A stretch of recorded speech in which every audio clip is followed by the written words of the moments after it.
Good evening angry bulls and welcome back to the channel.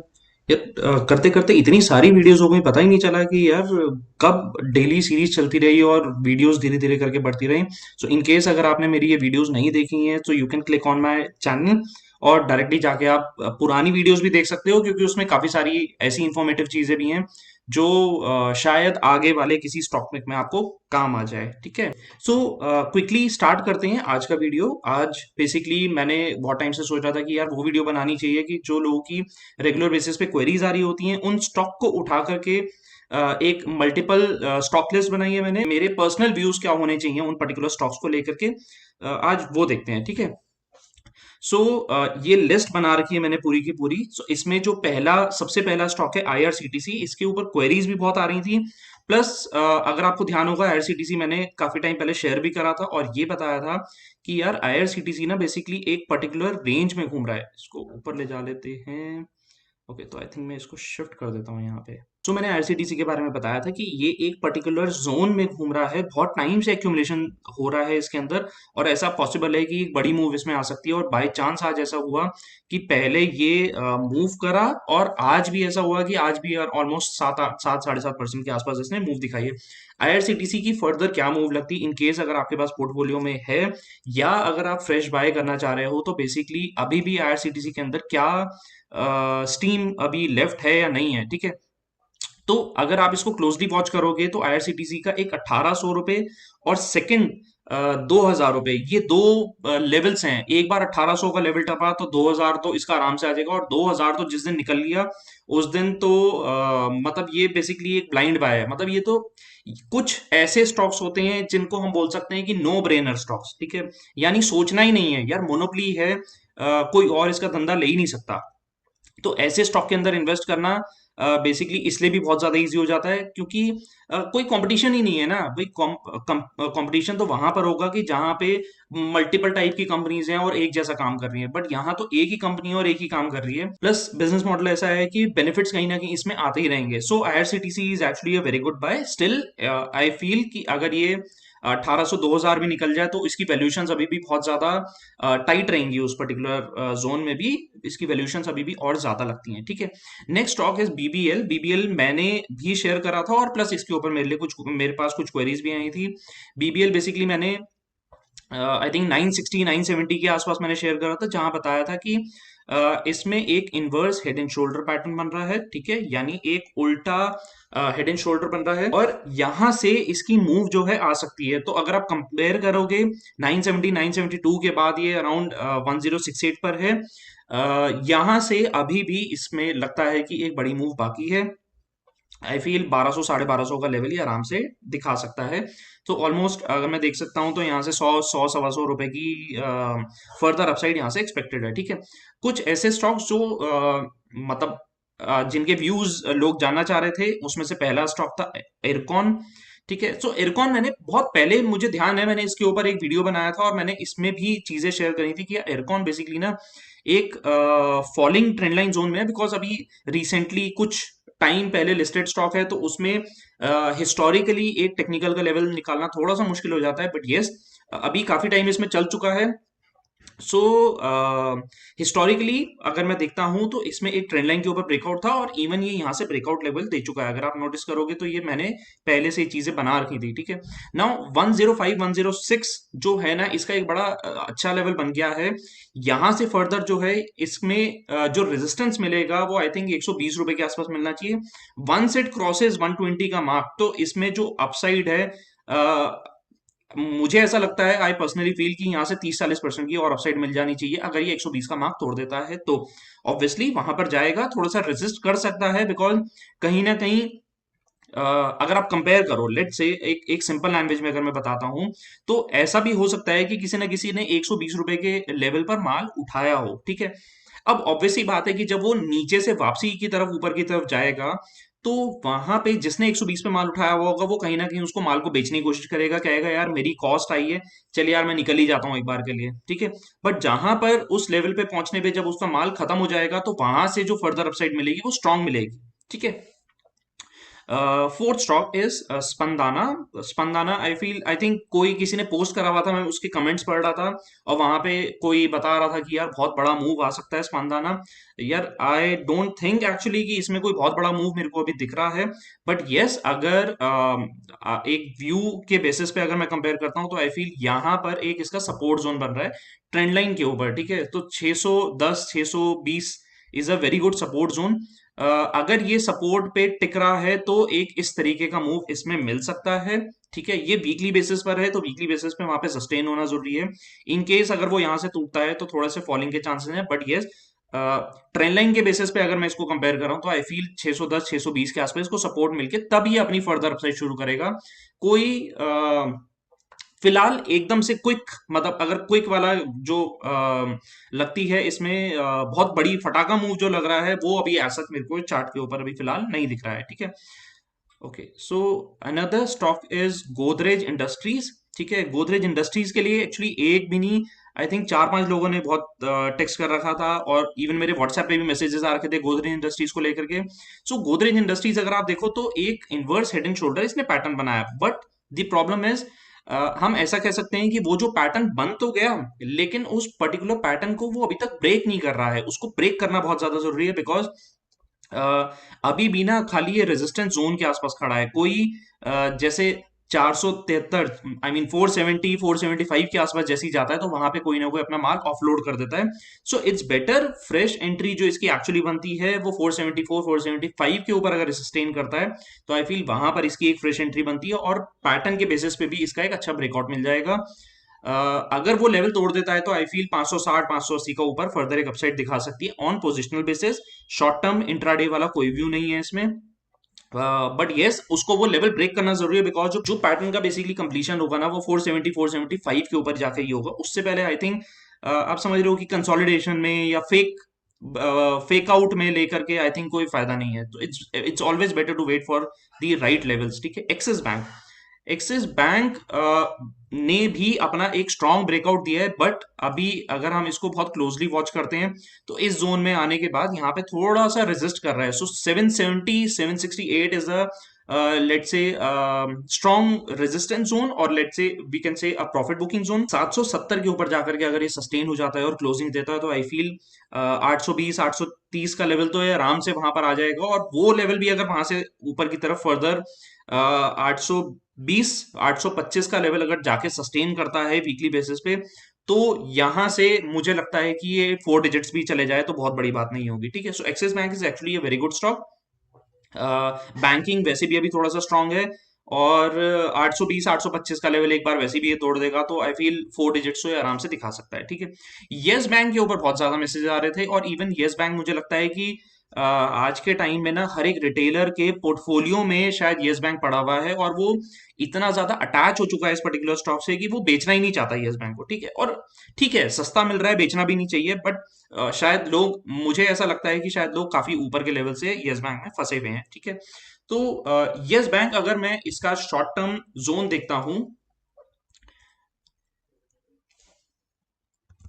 Okay, so yes bank का अगर मैं थोड़ा सा क्लोज चार्ट दिखाता हूँ, ये मैंने पहले भी इसके बारे में शेयर करा था। आई फील यस बैंक जो है ना एक कंसोलिडेशन जोन में घूम रहा है बहुत टाइम से, ठीक है। ये इतनी जल्दी तो नहीं चलने वाला है एकदम से कि यार यहाँ से 3 गुना हो गया 4 गुना हो गया, बट यस अगर ये जितना कंसोलिडेट कर रहा है इट्स बेटर कंसोलिडेट करने देना चाहिए, बिकॉज जितना ज्यादा लंबा कंसोलिडेशन होगा उतना ज्यादा जो मूव है ना वो बहुत क्विक आएगी।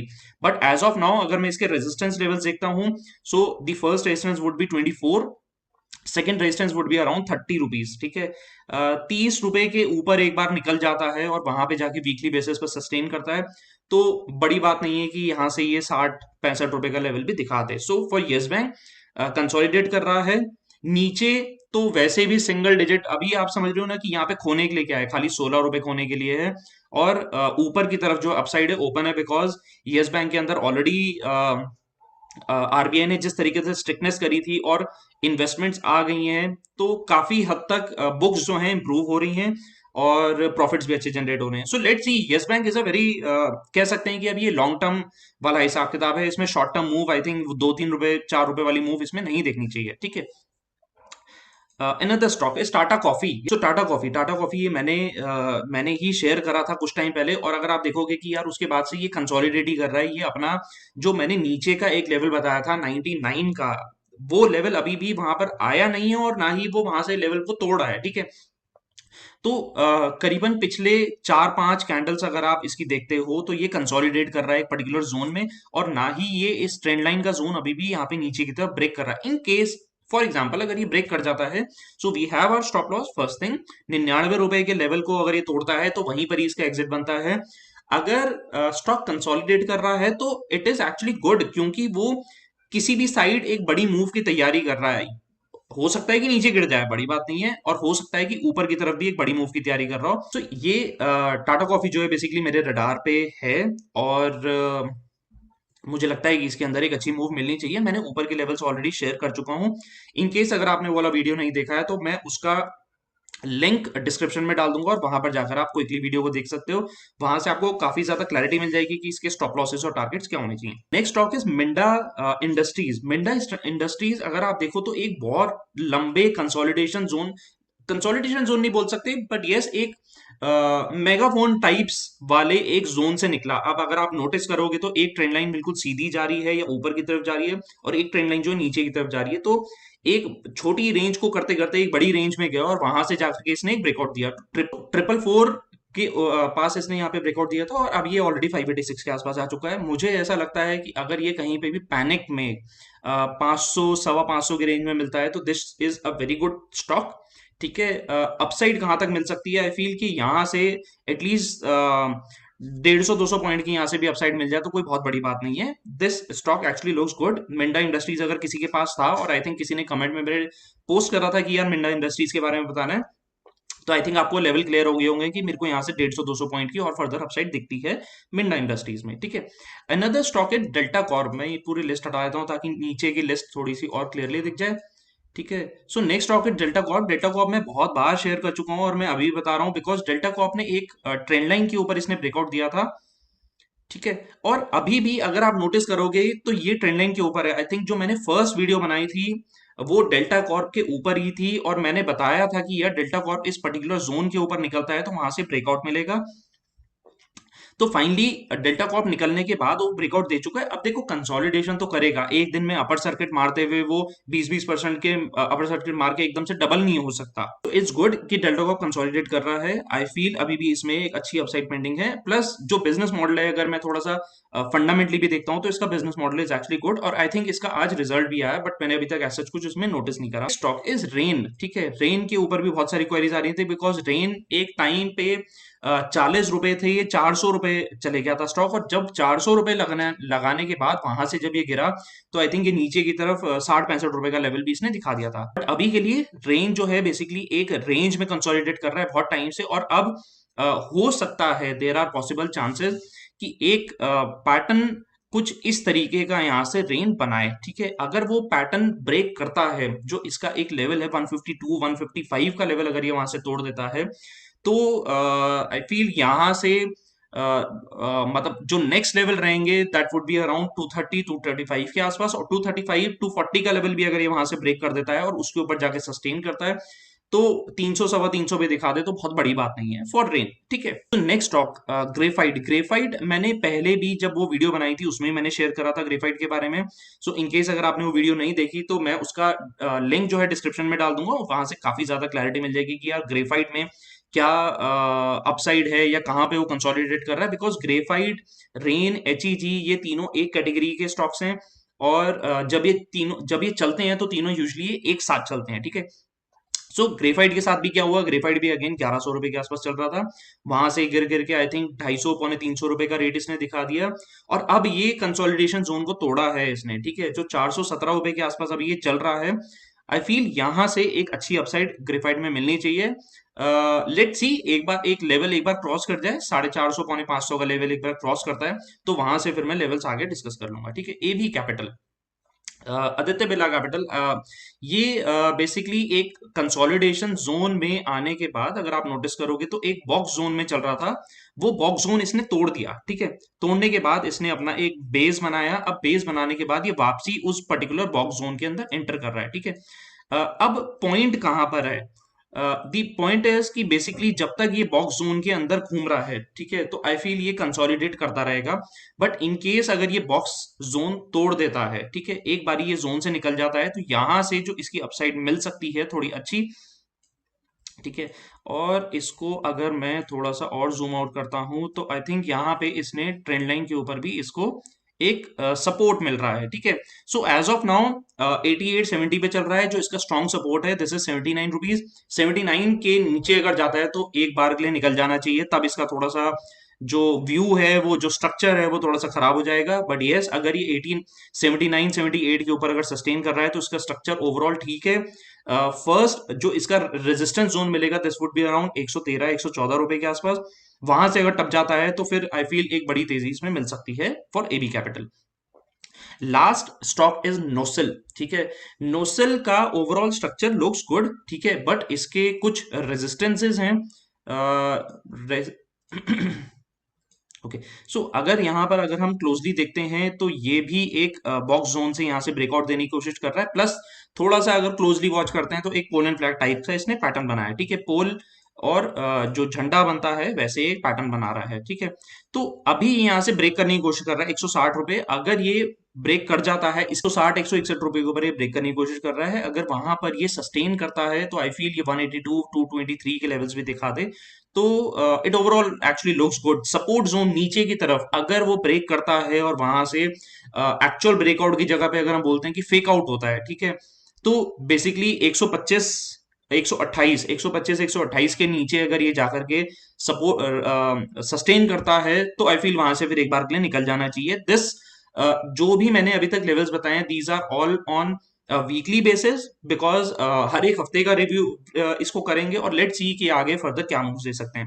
तो आई फील आपको ये मेरी वीडियो पसंद आई होगी, और मैंने काफी हद तक जिन लोगों के कमेंट्स आ रहे थे रेगुलर बेसिस पे, मैंने उनके जो पॉइंट्स थे, जो उनकी क्वेरीज थी, आई थिंक वो मैंने क्लियर कर दी होगी। So in case you have some more queries, you can comment down below. मैं कोशिश करूंगा कि यार मैं जब भी नेक्स्ट वीडियो बनाऊं, उसमें मैं सारे स्टॉक्स को क्लब करके और एक व्यू मैं शेयर कर दूंगा। So thank you so much for watching the video, and don't forget to hit the subscribe and like button, because मेरे को उसी से मोटिवेशन मिलता है। Thank you.